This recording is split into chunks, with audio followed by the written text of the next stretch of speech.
All right, so I'm going to talk about something that just pissed me off a little bit. Everybody's obsessed with like titles and wanting to appear strong and tough and everything else it seems lately or these days. I don't know. There's a difference between being alpha and being asshole. It should be pretty obvious there's a difference, but it seems like there's not. An alpha is someone who exerts dominance, control, and knows their place and things like that. An alpha isn't somebody who has to fight about everything. An alpha isn't somebody who has to belittle, talk bad about, and hurt other people. That's just an asshole. That's just somebody who gets off on hurting other people. That doesn't make you strong or tough or cool, okay? An alpha has control over their emotions, their feelings, and I'm not trying to say that I am, the strongest person when it comes to my emotions, my feelings, because I'm not. There are times when I am weak, and there are other times when I'm very strong, like most of us. And an alpha can have times when they're weak. They can have times when life beats them down and breaks them and they're having a hard time. That's okay, because we're human and that's natural, okay? But and I've said this in the whole your words mean something video, that if your go-to is to hurt somebody, that doesn't make you strong. I would actually venture to say that makes you pretty damn weak. Because if you have to project your negativity, your negative emotions, your negative feelings onto someone else to hurt them, to make you feel better, then there is something wrong with you at your core. And that means you have something internal that you need to fix. Maybe you need to see a therapist. Maybe you need something in your life that can help you convert that negativity into something positive, okay? So, like I said, being an alpha means that you're strong, you know your place, you have willpower, and you have integrity, and all that stuff. And if you have to hurt somebody, you lack integrity, you lack self-control, you lack those necessary things that make you a good person, okay?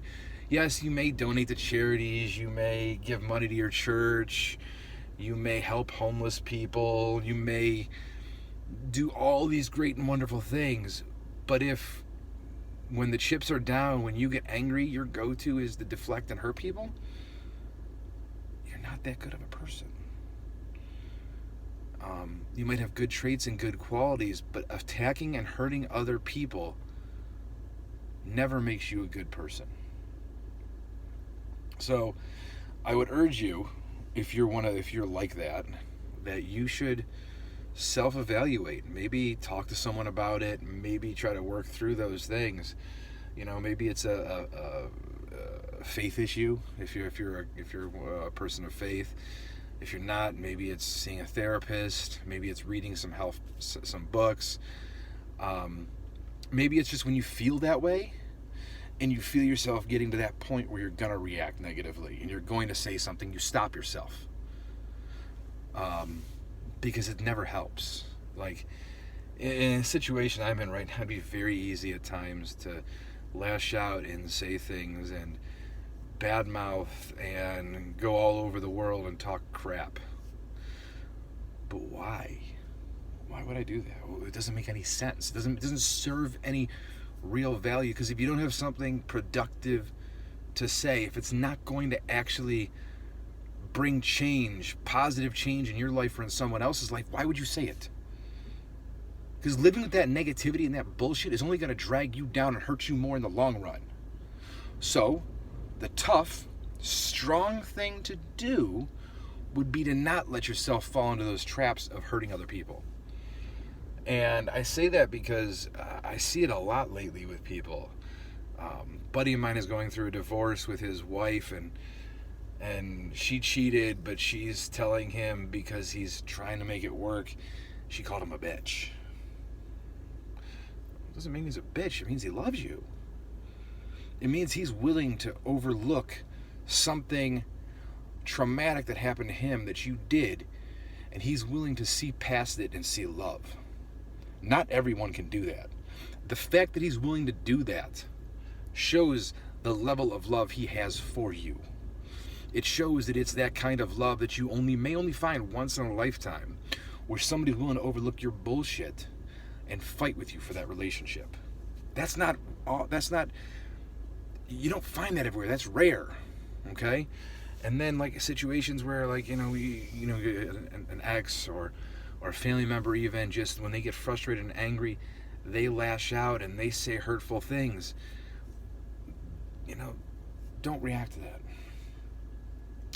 It's really easy to react to that and to let it hurt you, but try to keep in the back of your mind that they're obviously going through something, and the best course of action you can do when someone you love is reacting that way, do not respond in turn.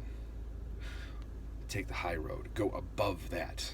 Be the person that you wish they were.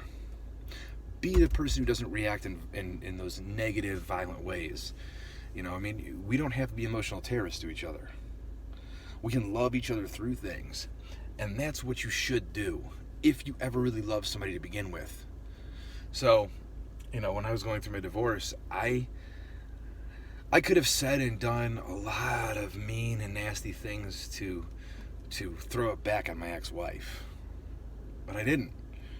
I did one time, posted something on Facebook that was very negative, and I felt incredibly bad about it, and I deleted it about 4 hours later at like 4:30 in the morning. It was something I posted when I found out, some things she had done, and pretty shady, and I vowed after that point to never stoop to that level again, and I haven't. Another thing is when people do that kind of stuff, and they try to bash your integrity and your honor and your name, again, my advice is don't respond. Because the people that really matter in your life, the ones that are going to be there for you in the long run, they know you. They know what you're capable of and what you would do, what you wouldn't do. So, yeah, you should want to defend your name because your name is important. But, don't defend your name to people that don't deserve it. It's not worth it, because then you get into these pissing matches, and you can only go downhill from there. Again, I did that during the divorce. I learned that lesson as well. So, you don't have to defend your name. Let your honor and integrity speak. Let your silence speak, because it will eventually speak volumes, and it'll speak volumes more than what they're saying about you. Okay? So, that's how you become an alpha. You rise above. When people go low, you go high. When people say bad, mean, nasty shit, you don't respond that way. You rise above it. And you love them through it. Even if it's been determined you will never see or talk to that person again, you still should show that affection and love you had for them in the past. Because at the end of the day, you don't want to be the one who looks back and says, I should have handled this differently. I should have been a better person about this. I should have not said these mean things. I regret saying these mean things. I shouldn't have said these mean things. They didn't deserve that. They really didn't do that. I overreacted. Don't overreact. Your best action is to not react. So take that into consideration. Alpha versus asshole. Don't be an asshole. Be an alpha. And being an alpha means not being an asshole a lot of the times. It means sometimes losing a fight. It means sometimes admitting to your being wrong, even if you're not. It means biting your tongue. Because if you love someone, and if you want the best for someone, fighting with them isn't going to do you any good. Walk away. Stop fighting. last thing is kind of like a visual thing here. I'm going to set this phone down here and try to do this. Okay, so I like Tony Robbins. He's the man. Okay, I remember in one of his videos or DVDs or CDs or something like that. I can't remember exactly what it was, but he talked about in a fight or an argument, you're like this. You're two opposing forces pushing against each other. Well, you're getting nowhere. It's back and forth like this. But if you just go like this and you stop fighting, it falls over. Let the fight fall on its face. Let their anger fall. Because by you fighting still, you're keeping it going. Rise above it. Don't fight. Don't stress yourself out. Don't make it worse for you. And, I've noticed a lot of the times people that are the aggressors in fights hate when you don't do that. They hate when you don't fight. Sometimes people just want to fight. To be honest, when my ex-wife left and when my ex-fiance now left, I don't want to fight. I love you. I love my ex-fiance still. I don't want to fight with her. I don't want to call her names. I don't want to drag her name through the mud. That's why I've deleted Facebook. That's why I deleted Instagram, because I didn't want to post stupid I love you crap, and I didn't want to get into these pissing matches about who did what, who said what, who did this, who did that. At the end of the day, if she wants to say she broke up with me because I have 6 toes on my left foot and I shoot spider webs out of my wrist like Spider-Man, yep, it's all true. I do. Because I don't feel the need to defend myself. Because the people that matter know me. They know what I would do, what I wouldn't do. So I'm not going to fight it. I'm not going to fight any of it. And again, I'm not saying she's saying lies. I'm not saying she isn't. Because again, it's nobody's business but hers and mine. And anybody else that's involved can go fuck themselves. Because their opinion doesn't matter to me. Okay? The only thing that matters is what happened between us. And the only people that really know that is her and I. And while some of it may be steeped in anger or aggression by her or myself, and maybe we don't see things clearly all the time, someday you will. Someday I will. And that is when you look back on these moments where there's the fighting and you ask yourself, did I handle that correctly? And for me, if I don't know how to handle it correctly, if I don't know the right words to say, I don't say anything. So, be the alpha, shut the fuck up, and don't be an asshole. Rise above it. Be better. Have a good night, day, whenever you're watching this.